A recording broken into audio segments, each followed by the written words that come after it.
गुरुर्ब्रह्मा गुरुर्विष्णु गुरुर्देवो महेश्वरः गुरुर्साक्षात् परब्रह्म तस्मै श्री गुरुवे नमः।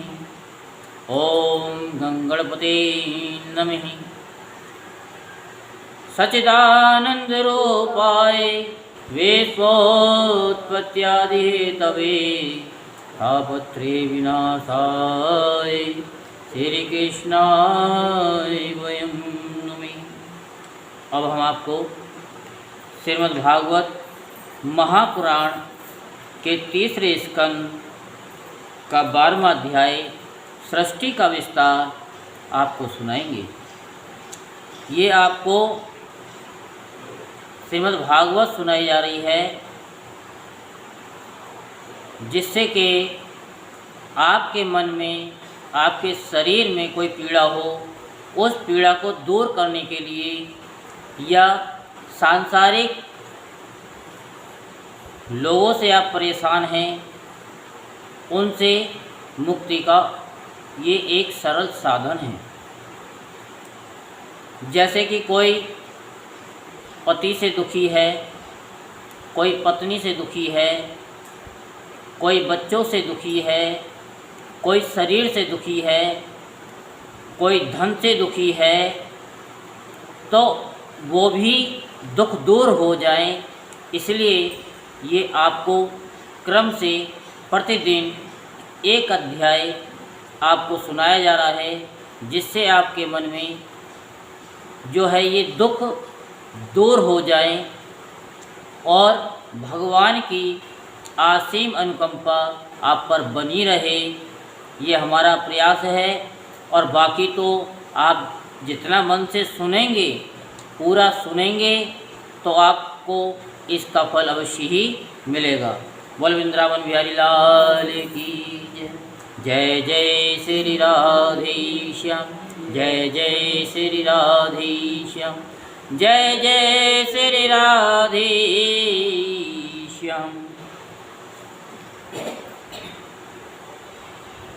तो कल प्रकृति, महत्त्व, अहंकार और पंच तन्मात्रा, इन 8 प्रकृतियों के सहित 10 इंद्रियां, मन और पंचभूत, इन 16 विकारों से मिलकर बना हुआ ये ब्रह्मांड कोश भीतर से 50 करोड़ योजन विस्तार वाला है तथा इसके बाहर चारों ओर उत्तरोत्तर 10-10 गुनी 7 आवरण हैं। उन सबके सहित यह है जिसमें परमाणु के समान पड़ा हुआ दिखता है और जिसमें ऐसी करोड़ों ब्रह्मांड राशियां हैं, वह इन प्रधान आदि समस्त कारणों का कारण अक्षर ब्रह्म कहलाता है। और यही पुराण पुरुष परमात्मा श्री विष्णु भगवान के श्रेष्ठ धाम स्वरूप है। ये कल तक आपको सुनाया, इससे आगे का अब आप सुनिए। श्री मैत्री जी ने कहा कि विदुर जी, यहाँ तक मैंने आपको भगवान की काल रूप महिमा सुनाई। अब जिस प्रकार ब्रह्मा जी ने जगत की रचना की वह सुनिए।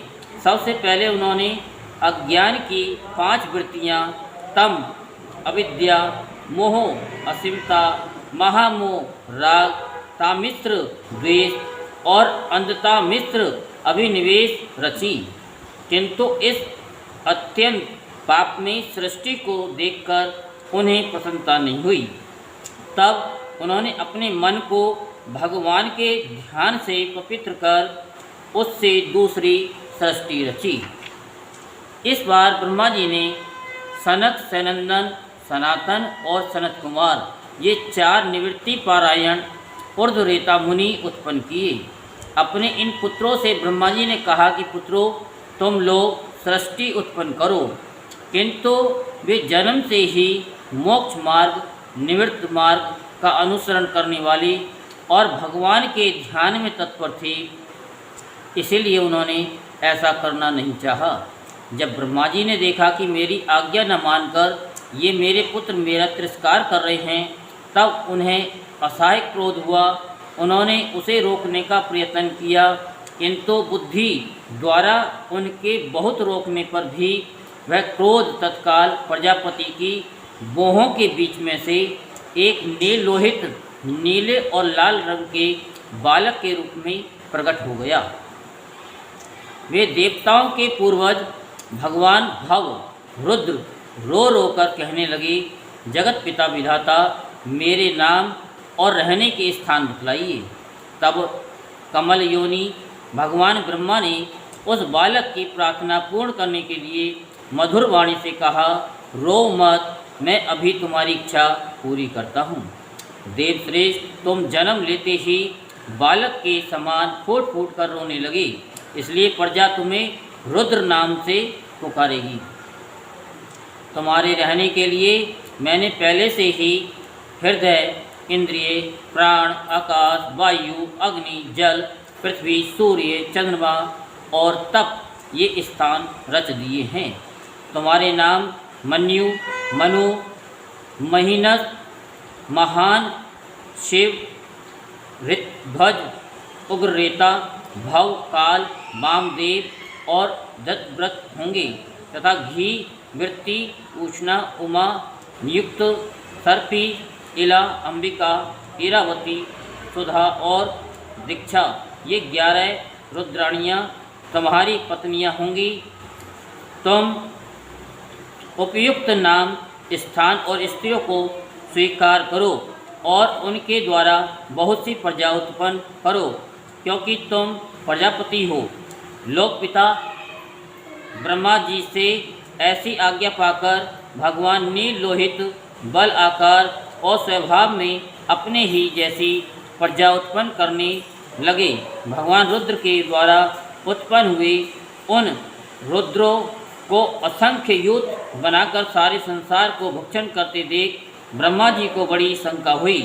तब उन्होंने रुद्र से कहा, सुरश्रेष्ठ, तुम्हारी प्रजा तो अपनी भयंकर दृष्टि से मुझे और सारी दिशाओं को भस्म किए डालती है, अतः ऐसी सृष्टि और न रचो, तुम्हारा कल्याण हो। अब तुम समस्त प्राणियों को सुख देने के लिए तप करो, फिर उस तप के प्रभाव से ही तुम पूर्वत इस संसार की रचना करना।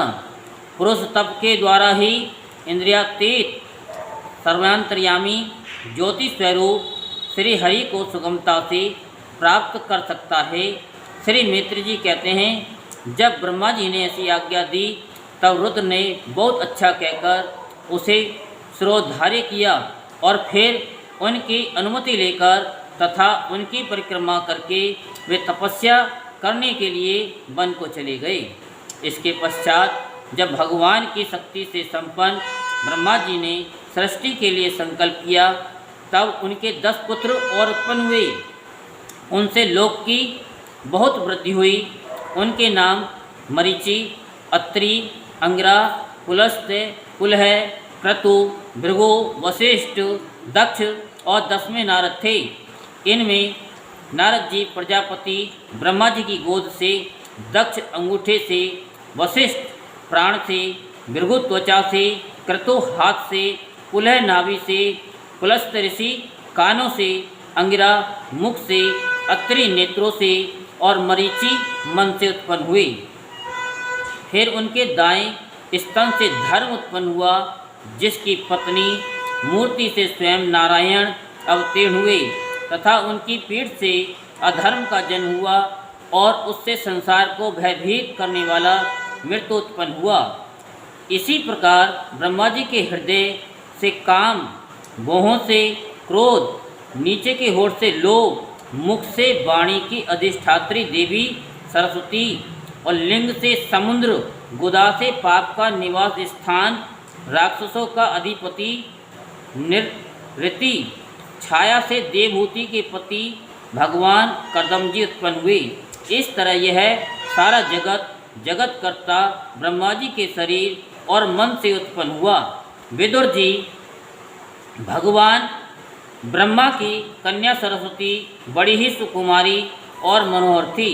हमने सुना है एक बार उसे देखकर ब्रह्मा जी काम मोहित हो गए, यद्यपि वह स्वयं वासनाहीन थी।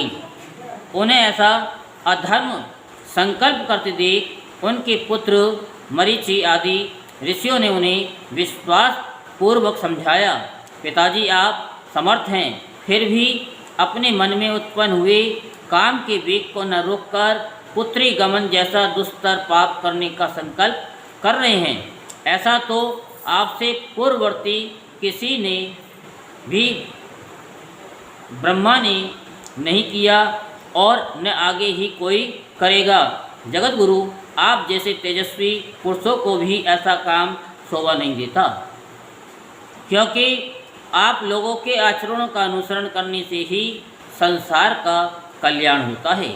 जिन श्री भगवान ने अपने स्वरूप में स्थित इस जगत को अपने ही तेज से प्रकट किया है, उन्हें नमस्कार है। इस समय वे ही धर्म की रक्षा कर सकते हैं। अपने पुत्र मरीचि आदि प्रजापतियों को अपने सामने इस प्रकार कहते देख प्रजापतियों के पति ब्रह्मा जी बड़े लज्जित हुए और उन्होंने उस शरीर को उसी समय छोड़ दिया। तब उस घोर शरीर को देवताओं ने ले लिया। वही कोहरा हुआ जिससे अंधकार भी कहते हैं। एक बार ब्रह्मा जी ये सोच रहे थे कि मैं पहले की तरह सुव्यवस्थित रूप से सब लोगों की रचना किस प्रकार करूं। इसी समय उनके चार मुख से चार वेद प्रकट हुए। इनके सिवा उपवेद, न्यायशास्त्र, होता, उद्गाता, अधर्वयु और ब्रह्मा, इन चार ऋतुजों के कर्म, यज्ञों का विस्तार, धर्म के चार चरण और चारों आश्रम तथा उनकी वृत्तियाँ, ये सब भी ब्रह्मा जी के मुख से उत्पन्न हुए।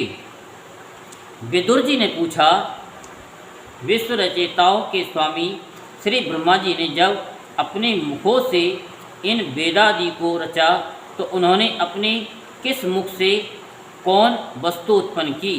आप यह कृपा करके मुझे बतलाइए। तो मैत्री जी कहते हैं कि विदुर जी, ब्रह्मा ने अपने पूर्व, दक्षिण, पश्चिम और उत्तर के मुख से क्रमशः ऋग्वेद, यजुर्वेद, सामवेद और अथर्ववेदों को रचा तथा इसी क्रम से शस्त्र, होता का कर्म, इज्जा से अधर्वयु का कर्म और स्तुति, स्तोत्र, उद्गाता का कर्म और प्रायश्चित, ब्रह्मा का कर्म, इन चारों की रचना की।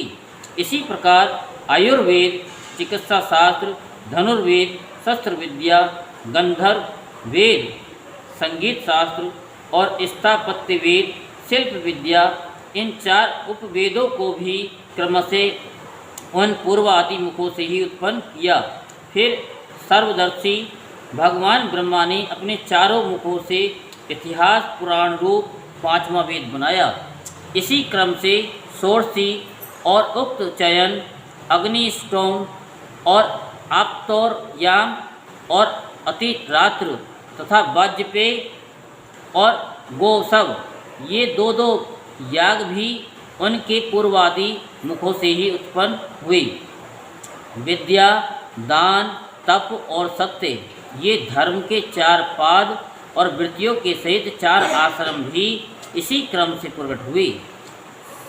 सवित्र, प्रजापत्य, ब्रह्मा और वृत्ते, ये चार वृत्तियाँ ब्रह्मचारी की हैं तथा वार्ता, संचय, शालीन और शिलोच्छ, ये चार वृत्तियाँ गृहस्थ की हैं।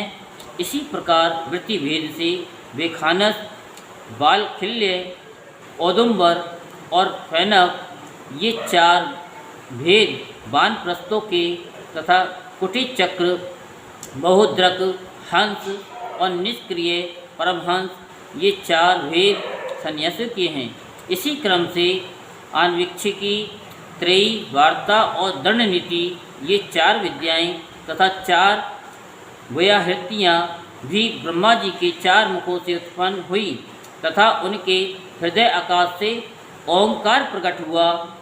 उनके रोम से उष्णिक, त्वचा से गायत्री, मांस से त्रिष्टुप और स्नायुओं से अनुष्टुप, अस्थियों से जगती, मज्जा से पंक्ति और प्राणों से वृत्ति छंद उत्पन्न हुआ।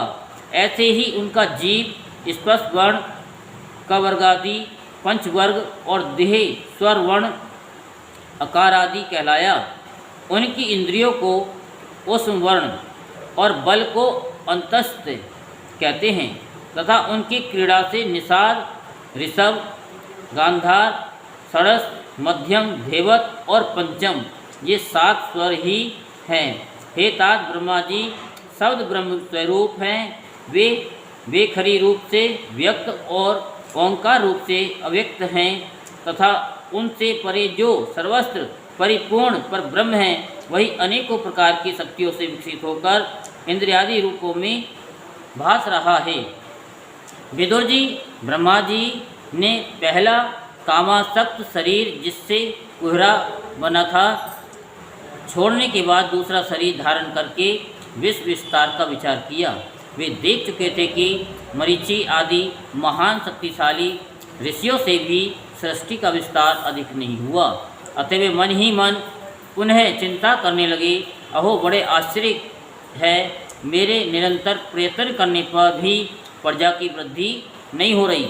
मालूम होता है इसमें देव ही कुछ विघ्न डाल रहा है। जिस समय यथोचित क्रिया करने वाले श्री ब्रह्मा जी इस प्रकार देव के विषय में विचार कर रहे थे, उसी समय अकस्मात उनके शरीर के 2 भाग हो गए। से ब्रह्मा का नाम उन्हीं से विभक्त होने के कारण शरीर को काय कहते हैं। उन दोनों विभागों से एक स्त्री पुरुष का जोड़ा प्रकट हुआ। उनमें जो पुरुष था वह सार्वभौम सम्राट स्वाम्भु मनु हुए और जो स्वयं स्त्री थी वह उनकी महारानी शतरूपा हुई। तब से मैथुन धर्म स्त्री पुरुष का संभोग से प्रजा की वृद्धि होने लगी। महाराज स्वाम्भु मनु ने शतरूपा से 5 संतानें उत्पन्न की। साधु शिरोमणि विदुर जी, उनमें प्रियव्रत और उत्तानपाद 2 पुत्र थे तथा आकुति, देवहूति और प्रसूति 3 कन्याएं थीं। मनु जी ने आकुति का विवाह रुचि प्रजापति से किया। मझली कन्या देवहूति करदम जी को दी और प्रसूति दक्ष प्रजापतियों को। इन तीनों कन्याओं को संतति से सारा संसार भर गया। बोल वृंदावन बिहारी लाल की जय। यहीं पर 12वां अध्याय संपूर्ण होता है। बोल बांके बिहारी लाल की जय।